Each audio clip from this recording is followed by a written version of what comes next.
Got a question from Mike. I have what could be considered more of a vanity. There's nothing wrong with that body comp question, which I've not been able to find an answer for yet. First, I'm 51 years old, 5'8", 174, 65 kilos. No major health issues, and I am training for health, enjoyment, and longevity. Currently, I'm using your hypertrophy and recovery program, and I'm enjoying it. So we have a whole bunch of them. There's the workout generator, and there's the post-deployment one. I'll just pretend I know what you're talking about, which one, but it's all going to be the thing. I understand that your main focus is preparing athletes to perform when the bell rings, but I would be curious if you had any advice when it comes to improving a weak-looking chest. Oh, you're 51. Good, okay. My lower chest seems to contain no muscle at all. I am fine with the upper and mid-chest development. While my number one goal is overall health, I want to have a solid, well-balanced, muscular-looking body to boot. Should I look to do a different type of program like the workout generator? Oh, pardon me, you're on the hypertrophy post-development, okay. Or mass made simple to improve my chest symmetry and development. First off, there's a big issue, Mike, and it's called DNA. Because you've been training, there's a real good chance that your body's insertions and origins and everything else just might be a little bit different than than somebody who lucks out in the genetic roulette. Who lucks out in the genetic roulette? Professional athletes, professional bodybuilders, Olympic athletes. They'll tell you it's all about training, but the truth is there's I always say genetics and geography working there too. Can you build up specifically certain muscle groups? That's been this is one of those things where a lot of people say yes, and then they'll tell me what they did to do it.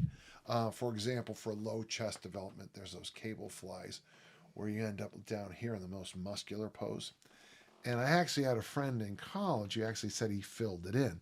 Then I later found out what he was on drug-wise, and it was like, well, yeah, I mean, a lot of things are going to work if you're on enough drugs. And he was on a lot of drugs. A lot of drugs. He's now a health professional. Okay, so there's going to be two extreme answers here. One, you're doing great. You probably can't make any changes with it. You can try doing separating dips and decline bench press. Decline bench press and dips for your press exercise and see if that brings it up. Though you might just be stuck with it. Okay, that's answer number one. We're going to do one exercise, dips or declines, rotate them however you feel fit. And then the other choice is, of course, read up, go online, read one of those T Nation articles, 500 ways to terrorize your chest or, pulverize your pecs or something, and just try some of those and see if that works. When you talk to me about bodybuilding, it's always difficult because, I know how the sausage is made. Okay. I've seen it. Okay. And there's always so much more to the story than I did 5 sets of 5, and they forget to mention, some other issues. Okay.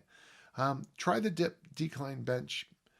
Maybe try a few other things over a period of a couple of months and just get a sense of what works. One small thing to keep in mind, it doesn't matter where you feel the soreness when you're doing specific body parts, because soreness isn't always a good indicator of what's actually happening behind the curtain of skin, okay?